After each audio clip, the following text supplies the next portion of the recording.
Hello and welcome back to the Heroes Hype channel. Tonight we are going to be doing the pre-show for the North American Open Division playoffs. I am Bahamut, one of your hosts. With me is Fear. How are you doing tonight, man? Good, man. How are you? I'm so excited to be doing these finals tomorrow night. And It's honestly going to be such a blast, and we have so much to discuss. Like I was telling you earlier, like I was taking notes like throughout the day and just like comparing. Like we got to compare like EU's meta because they're on the new patch, and all we have is Cup 7 meta. Like what's going to be happening? What are we going to see some typical heroes? Are we going to see some changes because of Varian and Tracer? I mean, those are some kind of big names that could be showing up tonight. But either way, I mean, let me get your overall opinion about all this. I mean, how excited are you about this? I guess. I couldn't be more excited. It's all on the line now. You know, it's why we play week in, week out, and it is important in those individual cups to win them and get your points. But this is the whole reason you get your points. This is the whole reason you get seeded, and we have the top 8 teams. So we know all these members of all these teams. These are the teams we've seen performing week in and week out. So it's really exciting. So every single match matters. Every single map matters. I think it's going to be really bloody. These teams know each other. They scrim together. They've been scrimming together all season. If they have anything special, I mean, now's the time to pull it out because... This is definitely the day to do it. I mean, I was watching EU early today, and I kept hearing, and I don't remember exactly who it was, but one of the teams actually did like a boot camp and like did like a hardcore like basically prepared for the playoffs because they're just like, we want to get into the Crucible and challenge an HGC team to take their place in the in the professional division. So it's one of those things. It's just like, it's so exciting. But let's go ahead and get into this. We got a bunch of seeding that we can talk about. So overall, I don't know do you have the seeding up in front of you as well? I do. Yep. So coming in at first, we have XD. Then second seed is going to be Aria Please. SMV is same. Third is going to be Team Nightcare, followed by EID in fourth, Rouge A in fifth, Trait Value in sixth, King's Gambit in seventh, and Gazua in eighth. So it's shaped up over these weeks. And I mean, XD has got 85 points. And SMV is just 5 points behind them with 580. I mean, it's insane, the playoffs between these two teams and the back and forth that we've seen.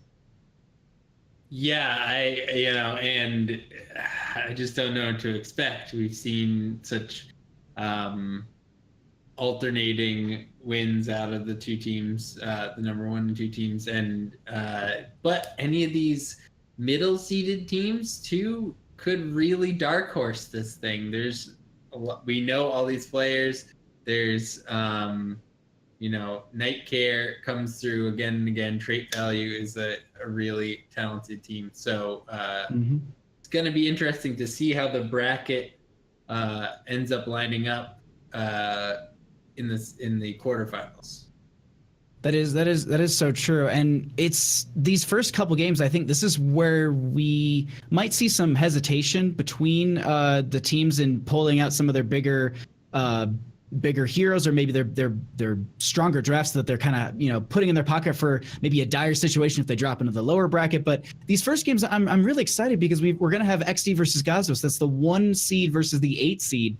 And we did talk about dark horses a little bit. Gazwa they do play a mean game. I did get to cast them in the split matchup between them and Snowfrogs to see who actually took that 8th place last week. And I gotta say, Gazwa, they can pull out some really, really dominating plays, and maybe it might catch XD off guard. You never know. Yeah, I mean, really all you have to do is catch them off guard with one odd hero pick or something that's maybe a little off meta and you can win with, and then just play one more map where you can play that map better than the other team, whether it be Towers of Doom or Dragonshire or whatever your strongest map is, and you could pull out a victory against even XD. I mean, it's not going to be easy. You're certainly going to have to do some sketchy core racing, or you're really gonna have to play your absolute best. But I'm excited to see all these matchups. I think that we're gonna see some just really great games. I'm so excited. And then to think that it's not like the other weeks where you just lose and you're out. Now we're talking about getting knocked down to a lower bracket. So even if one of these teams, so say XD did happen to drop the series to Gazwa, they're not done. And Gazwa is going to have to prove themselves round after round in this tournament, or they're going to be dropping back down and having to face this again.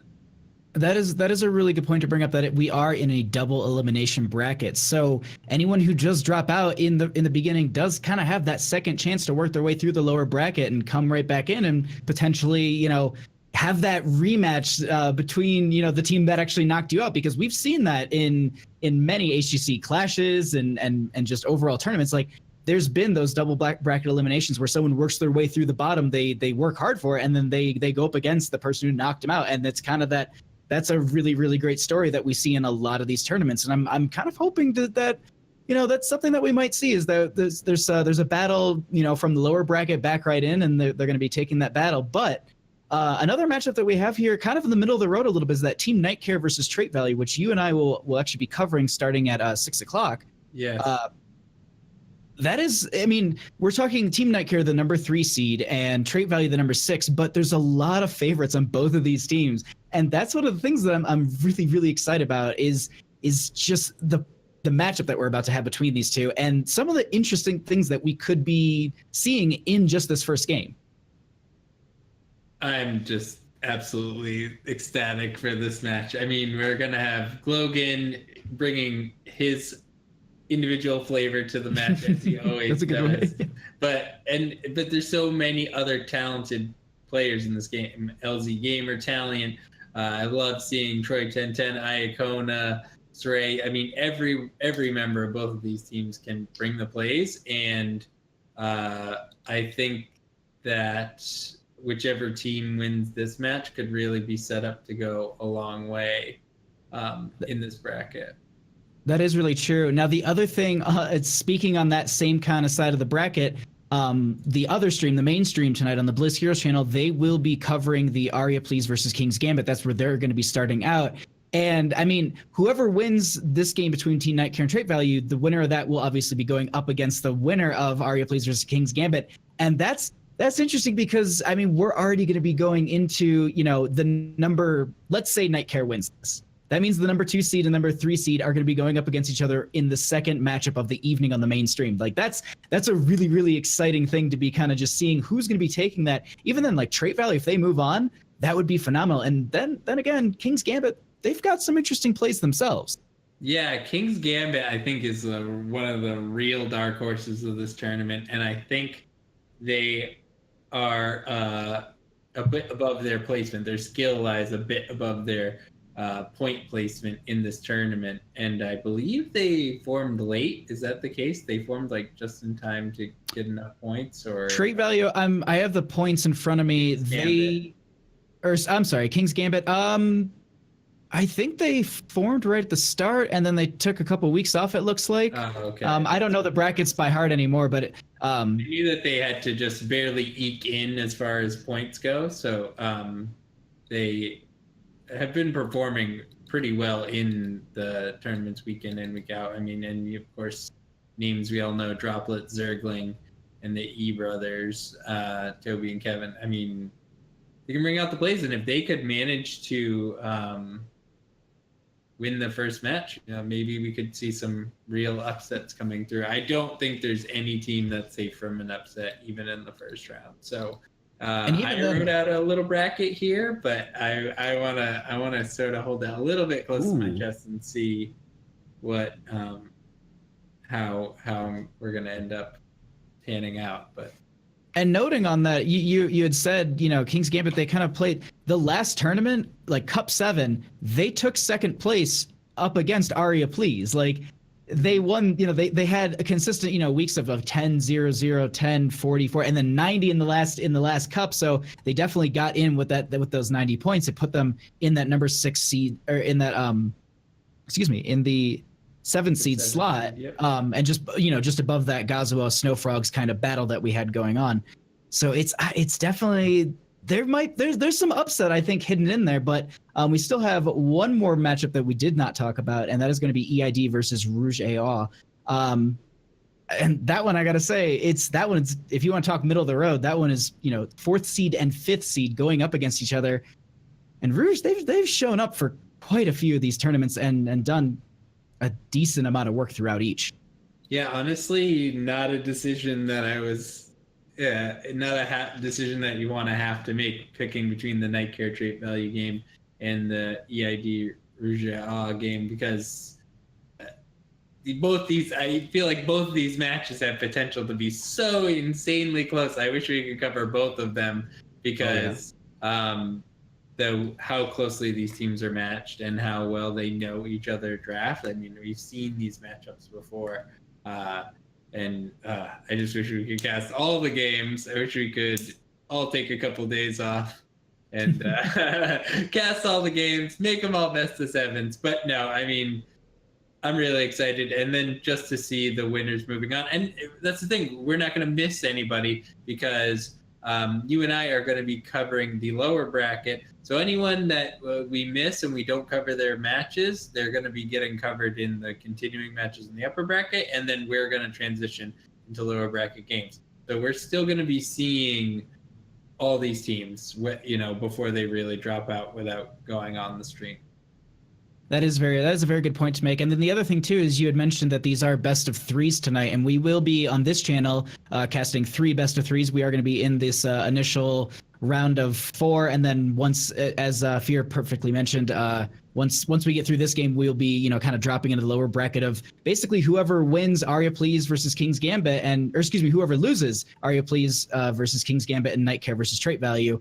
But you will be seeing on this channel the Team Night Care versus Trait Value matchup here in about 15 minutes. And, you know, at this time, we kind of talked about it a little bit before we got started.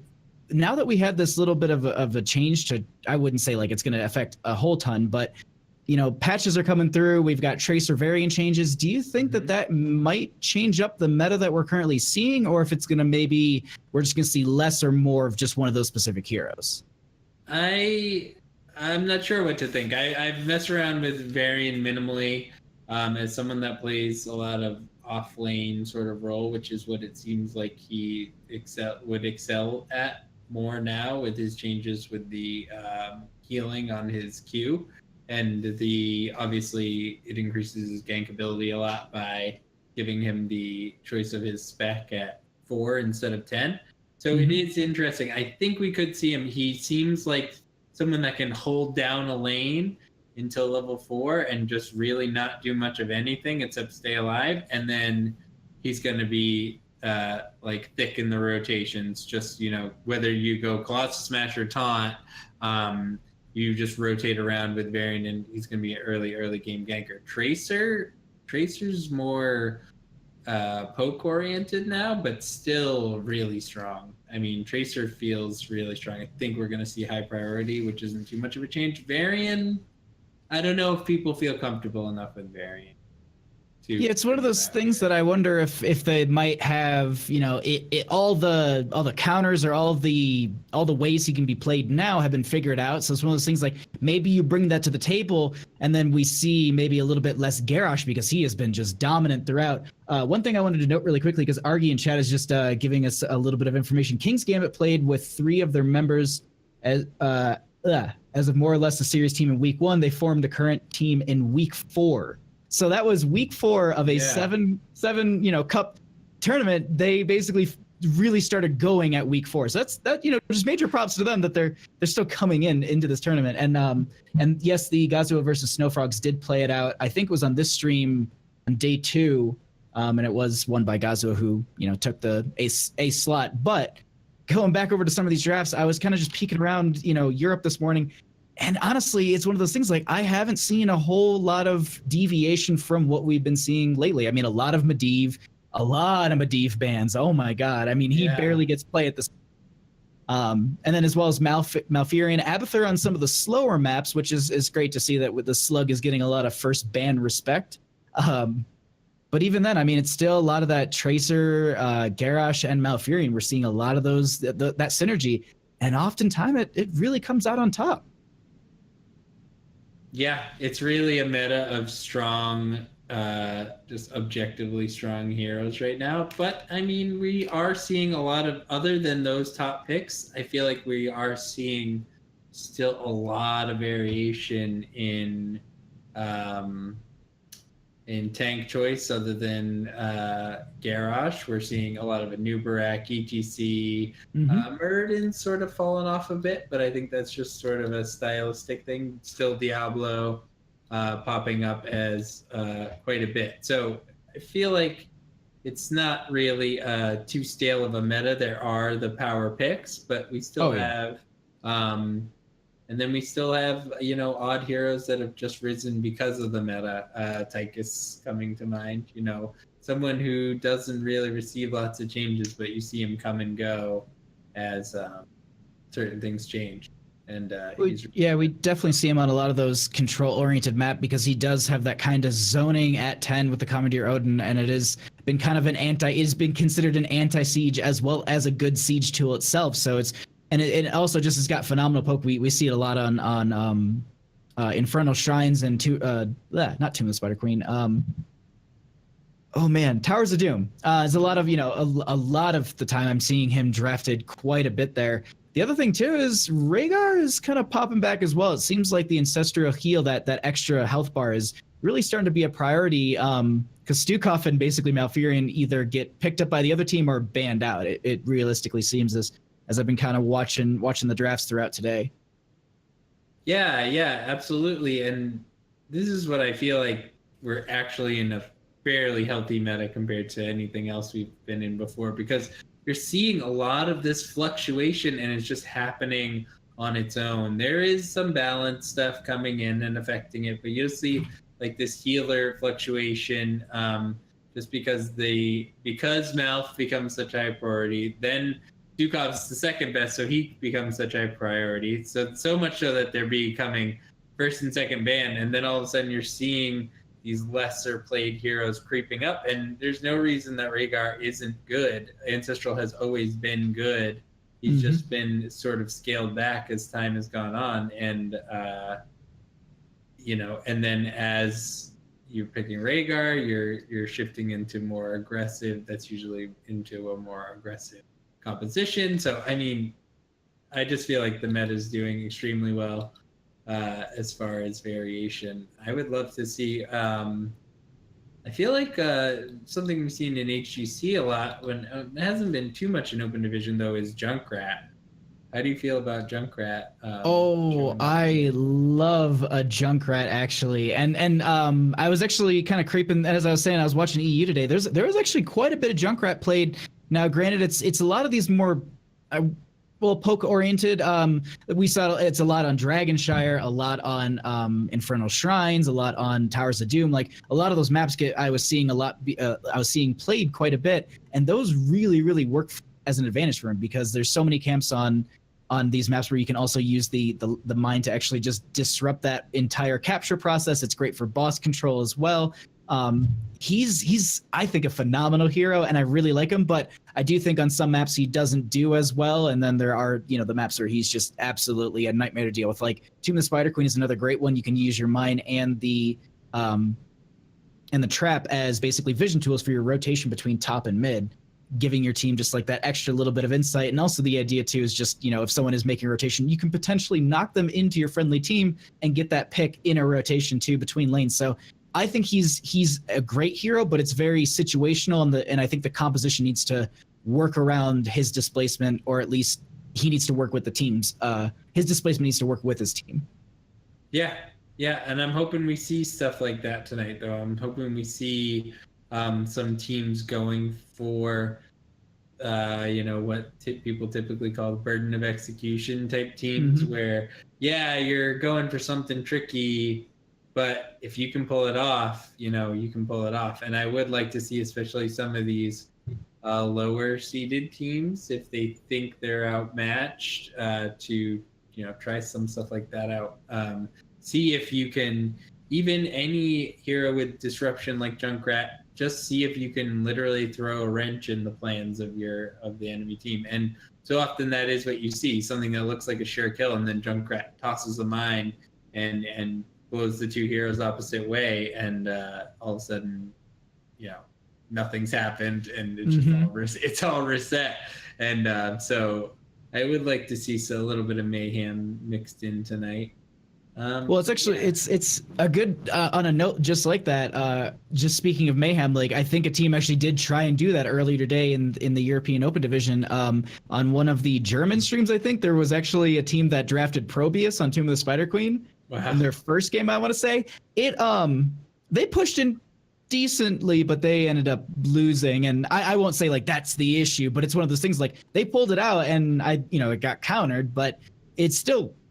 That could have been the thing that threw off the enemy team, but it didn't really phase them, and they just like pushed right into it. And they were just like, "All right, well, I think we might be able to just handle it."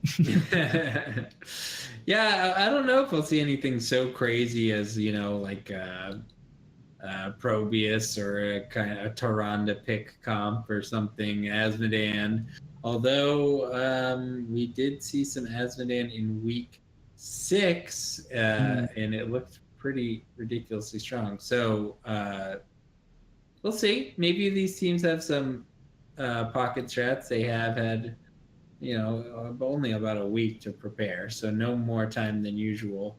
But I'm just so excited. Can we just? I know we're supposed to wait 10 more minutes, but. You want to get right into these drafts.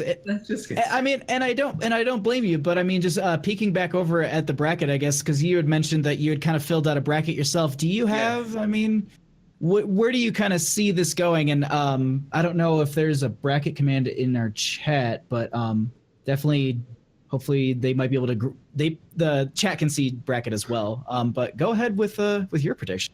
I mean, I have XD going really far, XD going over the winners. Okay. So you're saying that they're gonna take their first game, second game, third game, and just go straight into the grand finals? Yes, XD all the way. Okay. Through. Okay. I think that. Well, we'll see. I just put some. I think Nightcare is going to go up through the other bracket. I did put King's Gambit as pulling an upset over Are You Pleased, but that's just a little variation as to not just do it all by seeding, right? So we'll see. And I had them coming back up through the bottom bracket and then going to an XD Aria grand finals, which Ooh. Okay, so you have number 1, number 2 seed essentially just duking it out for basically. But okay, are you falling down to King's Gambit and then fighting back all the way through the bottom bracket? Which we get to cast all those games. Wouldn't that be fantastic? So that's I mean, we get to see the teams as they are fighting for their tournament life essentially. Now the other thing too is I do believe that the grand finals, the two teams who make it into the grand finals, they will be the ones who get to challenge an HGC team, but the grand finals is a best of 7, and I think it is the best of 7 type where it was like in the Western Eastern Clash where if you dominate the series, you can get weighted points, I think, in your favor, something like that. I don't know the rules too specifically, but the one thing I did want to note is that whoever does take that, you do get a more of a priority in the Crucible. So that's one of those things like every match counts, taking it all the way, and if you can get a very, very good bracket, you might be sitting in a better spot towards the end of the tournament. The Crucible, so it's the top team from this gets to pick which team they play against. I do believe that is kind of the benefit of it. And I don't know if there's a price pool. It's the only thing I did not check before we kind of don't know. Yeah, that's the one thing I did not check before we started here. I opened up like 30 tabs to have all the brackets and seeding and everything, and just like old drafts, new drafts, everything but that. But overall, I mean, I gotta say, that does look and sound like it could go that way. I mean, based on just the numbers, but I don't know. There's some teams in there that can gatekeep, that can be some upset. I mean, Rouge they can. I think the middle of the crowd is really what I'm afraid of, and not to discredit Gazu or anything, but like King's Gambit, like I look at them and I'm just like, you guys might really screw up someone's day, because I think they really could throw a wrench into the plans of the whole tournament. So we'll have to see. Yeah, it's just there's some of these matchups they're a bit of an uphill battle it seems, and other ones seem on paper you're just like, oh yeah, this is an easy open and shut case, but at the same time we have to look at some of their past experience and some of their past plays and seeing how they've really risen through the ranks here. I really am just way too excited about this. I know, and it's like and it just, I don't know if this is the bias you get from being on the inside, but you watch these teams and you're like, you always see the names and just say like, well, I would never count this team out. I would never count any of these teams out. So I can't even wait. And it's gonna be interesting to see variants of maps. So all these are best of 3, if unless I'm mistaken, correct? So it's best of 3 for I believe all of today's matches, and then we'll be covering 1 tomorrow, and then I think it then transitions into best of 5s towards the later half of the bracket. I guess you'd say, yeah, the quarterfinals I think are best of 5s, and then best of 7 if I'm not mistaken. Yeah, for the grand final. Yes. It's one of those things. It's like it's just like, because I know it does transition, but we are going to be having 3 best of 3s tonight. I know I see chat is already asking once again who we're going to be getting.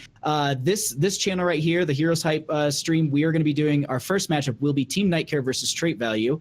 The main channel and the Blizz Heroes channel, which is Jake and Kala, they'll be covering Arya Please versus King's Gambit. Once this matchup happens, we will drop into the lower bracket and we'll be covering the majority, I think, of those games here on the Heroes Hype channel. But yeah, 3 games tonight, and we're going to be starting with Team Nightcare versus Trait Value. I know you guys are very excited about this, as are we. Before we go, we're not going to go, but I guess before we kind of get into this, do you have any sort of, as you drink some water, of course, do you have any kind of closing thoughts, any sort of, things you're rooting for, you want to see here, or? I'm just so pumped. I want to see all these games go, as long as they can. I want to see some close. I want to see a really close Towers of Doom game, because that's maybe my favorite thing to watch in Heroes of the Storm. So at least at one point during this tournament, I'd like to see one Towers of Doom game just come down to the absolute wire, because that's my favorite. What about you?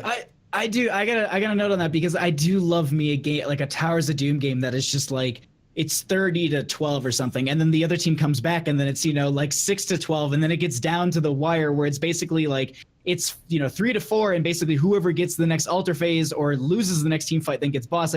Those are the games that you're just sitting there sweating, and they're the best to cast. And I feel bad for the players, because I've had friends who are on teams and they're just like, those games just take so much out of you, because and then you sit there and you're just like, that was just game 1 in a best of 3, you're just like, I still have potentially 2 more games and then the rest of the tournament. So it's definitely one of those things that like I love a good Towers of Doom map, because you can't rush core technically, but for me, I'm just curious to see in this early game, or I guess the early part of these playoffs, if we're going to be getting some of those kind of, I wouldn't say outlandish, or just more out there drafts where people try and maybe catch other teams off guard in the first game, maybe because it is a best of 3. You might be able to take that. Some teams might try and risk it. Other teams, I think, might just try and play very standard, very straightforward. And even then, like, those are great games. You get a solid Battlefield of Eternity game where, you get just standard drafts, but the plays, that's the thing that I'm excited about as well. You get Hanzo arrows from across the map, which set up huge ETC moshes, things like that. Like, that's the most exciting thing for me is just the level of skill and play that we are going to be seeing tonight is just the thing that I'm most excited about. And as we get further and further through the bracket, it's only going to get more intense as these teams really try and pull out all stops to make sure that they make it into those grand finals and they get their chance in the HGC Crucible. Okay, so I'm getting excited because it's happening. We've got it's happening. Bands coming out. So Battlefield of Eternity banned, Curse Hollow banned. We had Trait Values banning BOE, and Nightcare banned Cursed Hollow. Team Nightcare will be first pick of the hero, and trait value is taking us to Tomb of the Spider Queen. One thing I hope we don't get is, I don't know if you caught the 36-minute Tomb of the Spider Queen game in NA HGC this weekend, but it was... I heard the end of it. I think I was like in and out of the house or something, but I remember seeing that and just It was insane. It was like soul rending. Again, like the kind of thing I can't imagine playing it the whole time. 20 minutes straight of just biting your nails, trying not to make a mistake. But Tomb of the Spider Queen, a great first map. I'm excited to go to it.